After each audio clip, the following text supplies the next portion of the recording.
I'm Caleb Fletcher. I'm 16 years old, and the story I'm about to tell is something I'll never forget.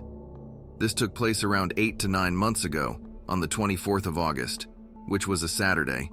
School had been going on for about 2 weeks, so to de-stress a little, I decided to see if my friends, whom I'll call Griffin and Broly, wanted to hop on Fortnite. My mom and sister were out shopping, my dad was working, and I was bored. It was around 8 p.m. when we finally got on to play, because I had decided to make pizza rolls beforehand and ended up burning the batch. After a few rounds, I could tell my friends were getting tired of losing, so they got off after an hour. I planned on just lying down with my phone and going to bed.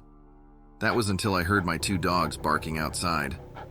It's not unusual for them to bark, given how people typically walk on the side of the road, but I still looked anyway, just to make sure.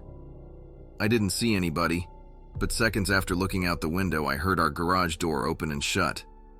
That usually means my dad is home from work, but I didn't see his van outside, and he had texted me earlier telling me that he would be working late. I decided to walk downstairs into the dining room and look out the window to get a better view. From there, I could see our driveway was empty. There wasn't a person or vehicle in sight. At first, I thought, oh crap, it might be a ghost, because someone had died on our land when it was a gas station before. Apparently, an old man put too much air in his tire, and it popped. I wasn't the type to go investigate, so I ran back up to my bedroom and texted my family group chat to ask if anybody was home. I told my mom about the garage door, and she told me to turn off the lights, lock my bedroom door, and stay there until she got home. So I did just that. About 15 minutes later, I thought I heard our wooden floor downstairs creaking, like someone was trying to be sneaky. I didn't have anything to use as a weapon, so I unclipped my microphone's boom arm from my desk and quietly opened my door, peeking from underneath. I walked out onto our upstairs balcony and looked over, trying to see if I could spot anyone hiding or anything suspicious. I stupidly yelled, "Is anybody there?" like they were really going to answer. I thought everything was fine until I saw a large silhouette of somebody standing underneath the balcony. I panicked and ran to the closest room with a door, which happened to be my small bathroom. The intruder must have known I noticed them, because I heard loud and fast footsteps running up our stairs as I locked myself in the bathroom. I had stupidly left my phone in my bedroom, which was right beside the bathroom. After I built up enough courage, I bolted into my bedroom, locking the door as soon as I got in. My sister's room was right across from mine, and its door was open, so I figured the intruder must have been in there. After locking my bedroom door, I grabbed my phone and typed 911 into it. Just before I called, I noticed that the storage room in my wall was open just a tad. I saw a dark brown eyeball peeking through the crevice, staring into my soul. The pure terror I felt in that moment is something I will never forget. I booked it down the stairs and out my front door, running up the hill to my neighbor's house. He was a police officer. He alerted the other cops while I stayed with his wife, and he went down to investigate. I told him about the intruder hiding in my bedroom. Minutes later, I ran back down the hill to see if the intruder had been caught. When I walked in, I saw a tall, skinny man with a gray beard and a dirty black coat being pushed onto the floor by my neighbor as he was getting handcuffed. I'm not allowed to be home alone anymore, and we have better security around our house now. My family was just happy to know I wasn't hurt, and they were thankful for my neighbor's bravery. I don't wish an experience like this on anybody, not even my worst enemy.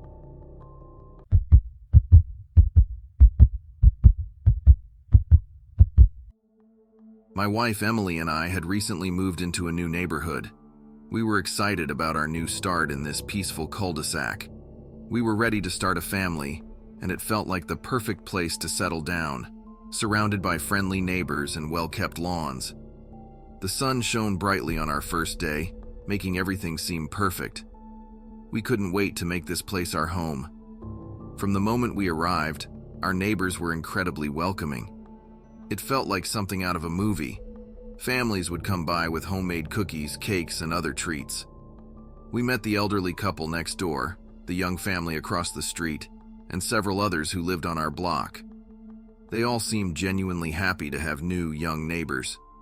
The previous owner, an old lady who constantly filed complaints for any noise or where people parked, had left for a care home, and it seemed like everyone was relieved by her departure. Among all the neighbors, there was one man who stood out. His name was William, and he lived alone 3 houses down. William was around our age and seemed nice enough at first. He came over with a 6-pack of beer on our first evening, wanting to welcome us personally. It felt a bit much, but we didn't want to be rude, so we invited him in. He was friendly, but something about him felt off. He stayed much longer than we expected, and there were moments when the conversation would lapse into awkward silences. Our new home was everything we had dreamed of: cozy, quiet, and surrounded by a sense of community. But as the days went by, the initial excitement began to wear off. There were small things that started to make me uneasy. The way William kept coming back, bringing little gifts and finding excuses to hang around. At first, we chalked it up to him being friendly and welcoming, but soon, his visits began to feel intrusive, and a strange feeling of discomfort settled over our once perfect new home. A few days later, William showed up again, this time with a dartboard. It was something I had casually mentioned wanting during our previous conversation. We thanked him, but then he insisted on setting it up for us. It was a kind gesture, but his insistence felt overbearing. As he drilled holes in our wall, I couldn't shake the feeling that he was trying too hard to insert himself into our lives. Emily and I exchanged nervous glances, both of us wondering how to politely ask him to leave. The following Saturday, Emily decided to host a coffee morning for some of the neighborhood women. It was a chance to get to know them better and to feel more at home. As they sat around our kitchen table, chatting and laughing, Emily took the opportunity to ask about William.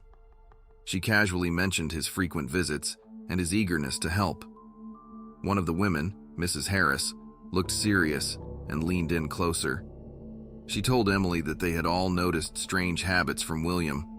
One night, Mrs. Harris had seen him carrying a sheet and a shovel out of his trunk and around the back of his house.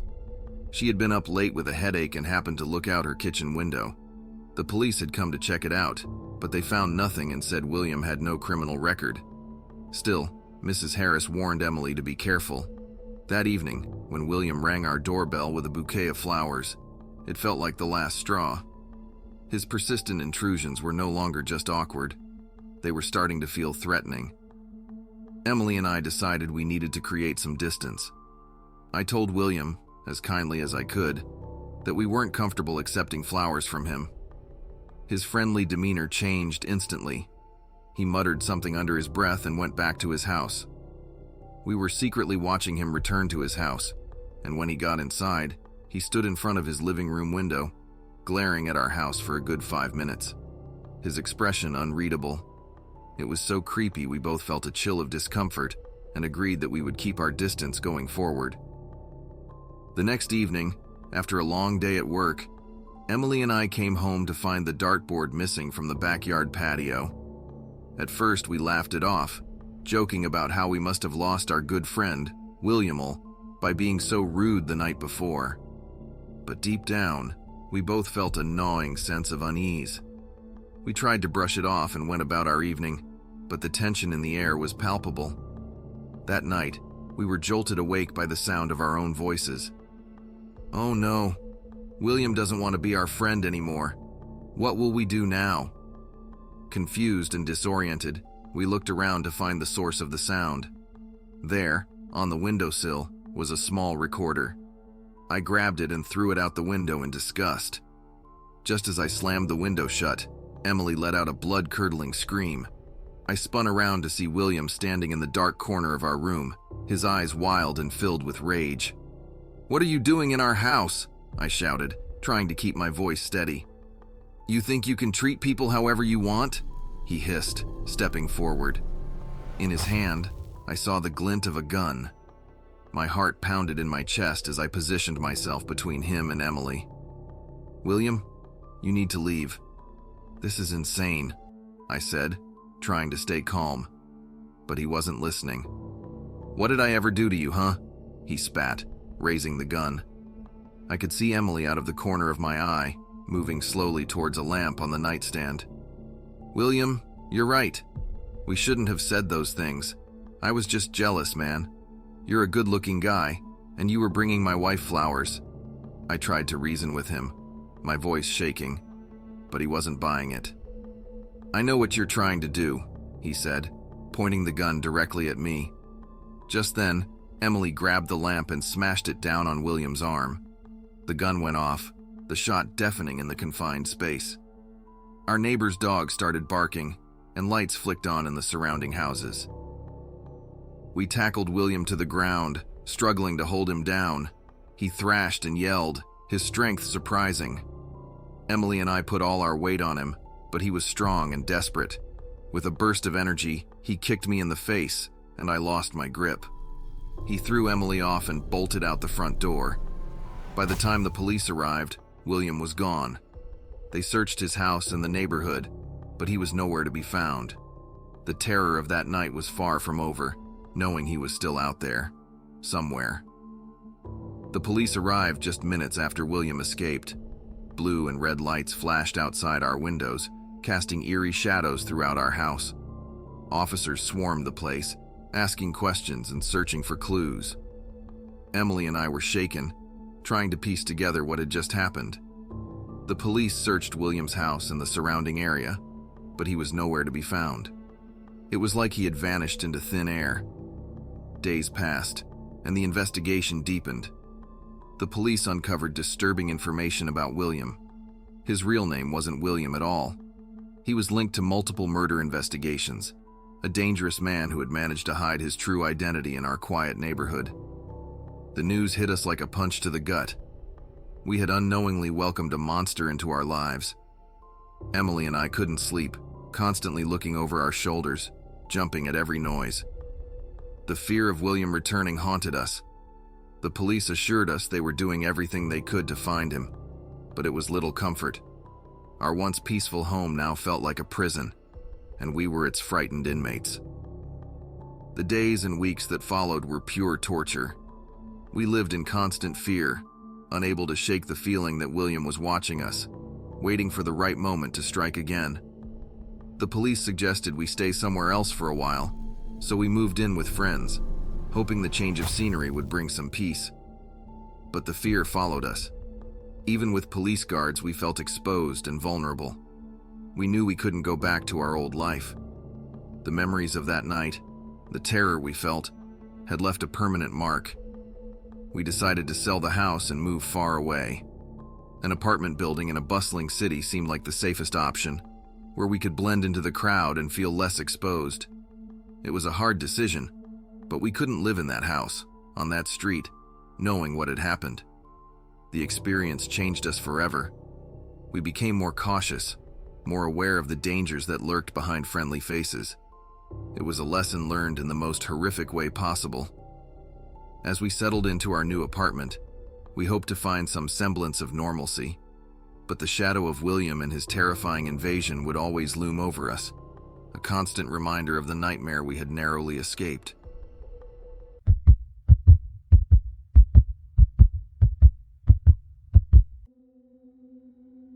I am in my late 50s and have lived in Lewiston, Idaho for most of my life.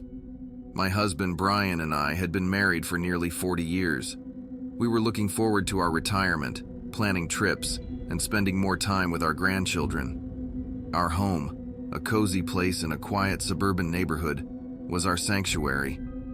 We knew our neighbors well and felt safe in our community. Our house is a cozy, old-fashioned place with a big yard. We've poured our hearts into making it our own, from the flower beds Brian planted to the cozy reading nook I love. As we neared retirement, we started making plans. We dreamed of traveling, spending more time with our grandchildren, and enjoying our golden years together in the peace we had worked so hard to build. But on that fateful Wednesday evening last summer, everything changed. The evening began like any other. The sun had just set, we had finished dinner, and were settling down for a quiet night. Brian was reading his favorite book, and I was knitting a blanket for our newest grandchild. The house was calm and peaceful. We did our usual nightly routine, checking the locks on the doors and windows, making sure everything was secure before heading to bed. As I lay there, watching Brian, who had already fallen asleep, and feeling aware of a deep sense of contentment, I suddenly heard a strange noise coming from downstairs. At first, I thought it was just the house settling, but then I heard it again. I got up to look out the window, and that's when I heard the distinct sound of glass shattering. It woke Brian, and we exchanged worried glances. There was no doubt someone had entered the house. He decided to go check it out and quietly told me to stay put. I could feel a sense of dread creeping in, a knowing feeling that something terrible was about to happen. I couldn't help myself from following closely behind Brian. As he reached the staircase, he froze. Standing at the bottom of the stairs was a man, masked and menacing, holding a gun. My heart pounded in my chest as the man, who we later learned was named Bobby Rivers, pointed the gun directly at Brian. "Don't move," he growled. The terror in his voice was chilling. Brian raised his hands slowly, trying to keep the intruder calm, but I could see the fear in his eyes. He forced us into the living room. The dim light from the hallway barely illuminated his face, but the cold look in his eyes was unmistakable. "Where's the money?" he demanded. "Where are the valuables?" Brian tried to reason with him, his voice shaking. "We don't have much, but take whatever you want. Just don't hurt us," he pleaded. But the intruder wasn't interested in reasoning. Without warning, he shot Brian in the head. The sound was deafening, and Brian crumpled to the floor. I screamed, a sound that seemed to tear through the silence of the house. I tried to run, my only thought to get help, but the intruder was faster. He caught me by the arm and with terrifying strength, dragged me back. The next thing I knew, a sharp pain tore through my side as he stabbed me again and again. Everything became a blur of pain and fear. Despite my injuries, I fought back with every ounce of strength I had left. I managed to knock the knife out of his hand, the blade clattering to the floor. Using all my might, I picked up the marble statue on our coffee table, the one my grandchildren always try to lift because it is too heavy for them, and swung it at the intruder's head. He fell to the ground, grabbing his head in shock. My vision was fading, and my body screamed in agony, but I knew I had to call for help. I stumbled to the phone, and with trembling hands, I dialed 911. "Please help us. My husband. He's been shot, and I've been stabbed. Please hurry," I cried into the phone. The operator's calm voice guided me through those moments of sheer terror, but it felt like an eternity before I heard the sirens in the distance. The intruder, realizing the police were on their way, tried to flee. He grabbed our car keys and bolted out the front door. Moments later, I heard a loud crash. The police had arrived just in time. Rivers had tried to escape in our car, but had crashed into a police cruiser parked outside. He was immediately arrested. The police stormed the house, their flashlights cutting through the darkness. They found Brian first, his lifeless body on the living room floor. Then they found me, barely conscious, clutching the phone. The paramedics arrived quickly, their flashing lights and urgent voices cutting through the nightmare. They carefully lifted me onto a stretcher, trying not to aggravate my wounds. I could barely keep my eyes open, the pain and loss overwhelming me. As they rushed me to the hospital, I drifted in and out of consciousness, my mind replaying the horrific events that had just unfolded. The last thing I remember before blacking out was the feeling of the ambulance speeding through the dark streets, the siren wailing into the night. When I woke up, I was in a hospital bed, surrounded by beeping machines and the sterile smell of antiseptics. My body ached with every movement, and it took a moment to remember why I was there. Then it all came flooding back. Brian. My beloved Brian was gone. Tears filled my eyes as the reality of my loss hit me. The doctors told me I was lucky to be alive. The stab wounds had been severe, but they had managed to save me. The days that followed were a blur of surgeries and pain medication. My family was by my side, their presence the only thing keeping me grounded. My children were devastated, struggling to come to terms with the brutal loss of their father. We all felt the senselessness of the act deeply. Why had this happened to us? Why had a random act of violence shattered our lives? Recovering from my injuries was a slow and painful process. Physically, I was healing, but emotionally, the wounds were much deeper. I couldn't stop thinking about Brian, about all the things we would never get to do together. Our plans for retirement, the trips we had dreamed of, all gone in an instant. The house, once filled with love and laughter, now felt like a hollow shell, haunted by the memory of that terrible night. Despite the pain, I knew I had to keep going. My children and grandchildren needed me. They were the light in this dark time, reminding me that life still held joy and love. One of my daughters, seeing how hard it was for me to return to the house, arranged for me to move in with her family temporarily. It was a relief to be surrounded by loved ones, to have their support as I navigated this new reality. Eventually, we found a retirement village for me to join when I felt ready. It was a comforting thought, a place where I could find some peace and companionship. But for now, being with my family was what I needed most. We all clung to each other, finding strength in our bond. Every day is a challenge, but I am determined to honor Brian's memory by living my life fully. His loss will always be a part of me, but I know he would want me to find happiness again. I take comfort in the love of my children and grandchildren, and in the small joys that life still offers. It's not easy, but I am finding my way, step by step, through the darkness.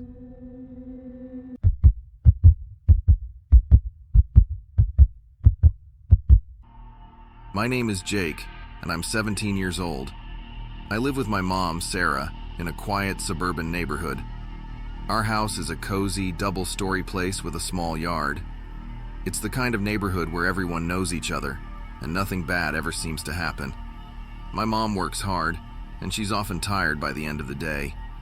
She usually falls asleep on the couch while watching TV in the evenings.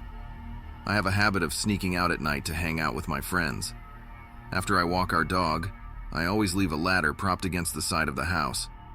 It's my way of getting back in without waking my mom.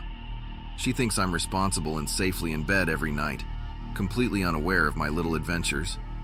That night started like any other. I walked the dog and left the ladder by the side of the house. Mom was already dozing on the couch, the TV playing softly in the background.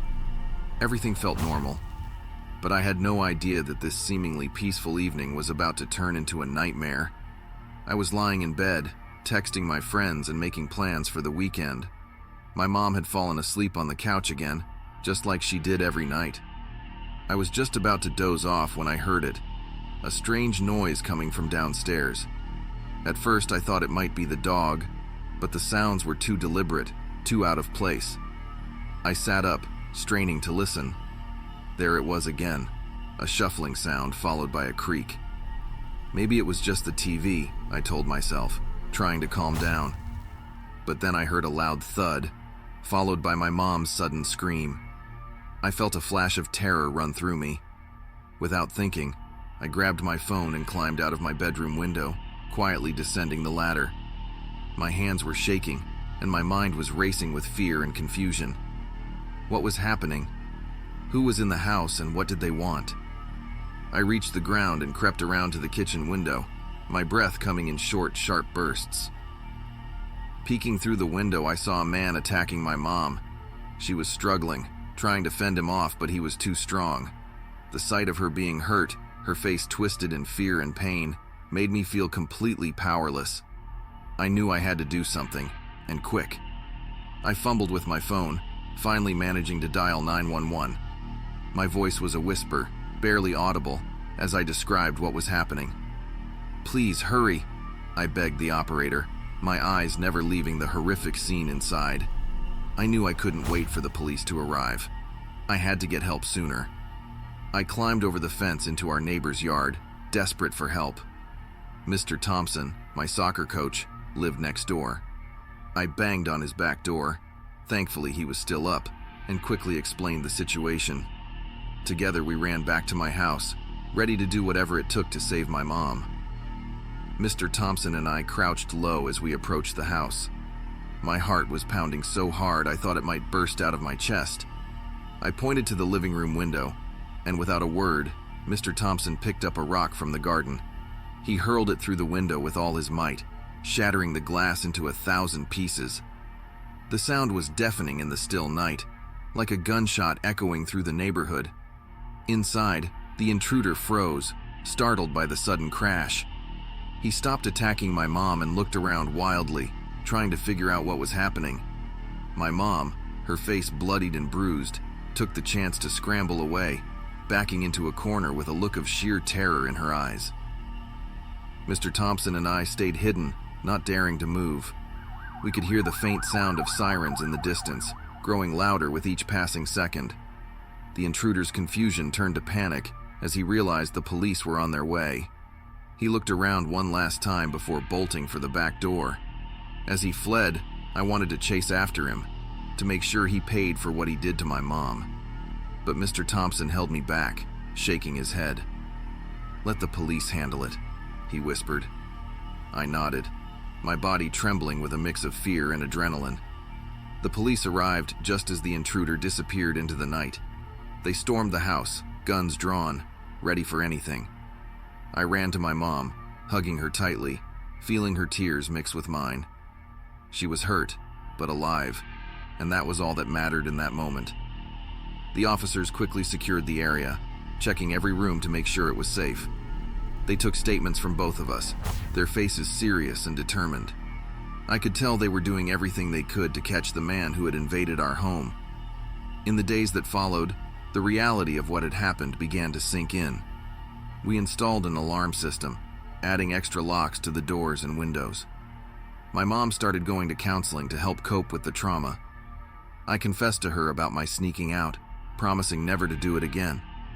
Surprisingly, the whole ordeal brought us closer together. We spent more time talking, really talking, about everything that had happened and how we felt.